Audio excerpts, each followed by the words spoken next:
अस्सलाम वालेकुम दोस्तों, मेरा नाम doctor Umar and I am neuromuscular physiotherapist. आज के जो हमारा टॉपिक है वो है बेसिकली कि पोस्टीरियर शिन स्प्लिंट क्या होती है, उसमें पेन किस जगह पर आती है, उसमें वजह क्या बनती है और उसको सॉल्व करने के लिए हम कौन कौन सी एक्सरसाइजें यूज़ कर सकते हैं। चलो ये सब जानने के लिए चलते हैं अपनी वीडियो की तरफ। सबसे पहले जो पोस्टीरियर शिन स्प्लिंट है बेसिकली हमारी टीबिया है, ये जो फोर लेग है उसका जो पिछला पार्ट है उस पर हमें पेन हो रही होती है। बेसिकली मस्कुलर पेन होती है जहाँ उसमें स्टिफनेस या स्पैज़म वगैरह बन जाता है और ये बहुत इरिटेटिंग पेन टाइप होती है। अब इसमें क्या होता है बेसिकली हमारे पास जो हमारी टीबिया है इसके जो होता है पोस्टीरियर इस साइड पर हमें पेन आ रही होती है। अब इसमें इस पेन की वजह क्या है, यहाँ बेसिकली मसल नोट्स बन जाती है या मसल स्पैज़म वगैरह हो जाता है, तो इस एरिया के ऊपर हमें पेन आ रही है। तो इसको सॉल्व करने के लिए हम क्या करते हैं, डिफरेंट एक्सरसाइज है, मिसाल के तौर पे मसाज वगैरह। इसमें जो होते हैं हम ऐसे मसाज कर रहे होते हैं, हम इस एरिया को हमने 5 से 7 मिनट के लिए मसाज करना है।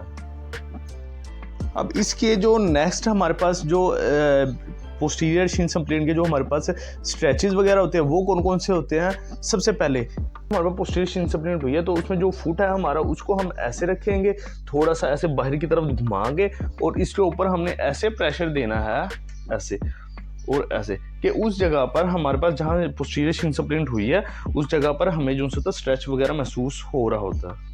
ऐसे मतलब ये कि पाँव को हमने ऐसे बाहर की तरफ करना है और इसके ऊपर हमने ऐसे पीछे की तरफ ऐसे बैठना है कि हमारे पास जो सा होता है पोस्टीरियर शिन स्प्लिंट जहाँ हमें फील होता है वहाँ हमारे पास स्ट्रेच है।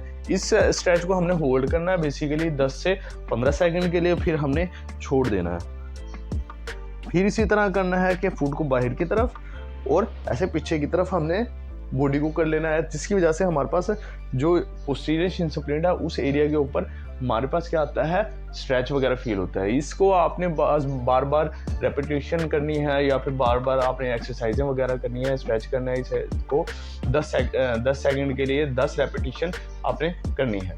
अब नेक्स्ट के अंदर क्या होता है कि बेसिकली हमने जो पाँव है इसको थोड़ा सा बाहर की तरफ करके फिर हमने ऐसे स्ट्रेच करना होता है, ऐसे ऊपर की तरफ खींचना होता है। यानी कि ये पाँव है ऐसे, इसको हमने थोड़ा सा ऐसे बाहर की तरफ किया है और फिर हमने बाहर की तरफ करके हमने ऐसे इसको ऊपर की तरफ किया है, फिर बाहर की तरफ करके फिर ऊपर की तरफ हमने इसको स्ट्रेच किया है, फिर बाहर की तरफ करके फिर हमने उसको ऊपर की तरफ स्ट्रेच किया है, फिर पाँव को हमने बाहर की तरफ किया है और फिर ऊपर की तरफ ऐसे स्ट्रेच किया है, फिर हमने पाँव को इसको बाहर की तरफ किया है और फिर ऐसे ऊपर की तरफ स्ट्रेच किया है। अब लास्ट में आ जाती है हमारे पास जो स्ट्रेंथनिंग एक्सरसाइज होती है हम यूज़ कर रहे होते हैं शिन स्प्लिंट में, वो कौन सी है, यह जो यूज़ हो रही होती है हमारे पास शिन स्प्लिंट के अंदर। उसमें क्या होता है बेसिकली हमने पाँव में इस तरह थेराबैंड बांध कर फिर उसको पाँव को अंदर और नीचे की तरफ हमने ऐसे जोर लगाना है। ये एक्सरसाइज यूज़ होती है बेसिकली जो शिन स्प्लिंट्स के मसल है पोस्टीरियर शिन स्प्लिंट के, उसको स्ट्रेंथन करने के। तो स्ट्रेंथनिंग एक्सरसाइज है पोस्टीरियर शिन स्प्लिंट के अंदर।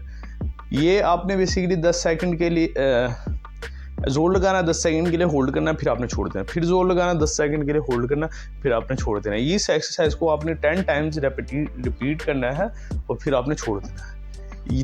नंबर 1 स्ट्रेचेस वगैरह यूज़ होते हैं। नंबर 2 जो होते हैं हमारे पास स्ट्रेंथनिंग एक्सरसाइज यूज़ होती है जो हमारे पास पोस्टीरियर शिन स्प्लिंट होती है उस पेन के अंदर। तो आपको हमारी वीडियो पसंद तो हमारी वीडियो को लाइक करें, चैनल को सब्सक्राइब करें और साथ लगे बेल आइकन को बजाना ना भूलिएगा। शुक्रिया।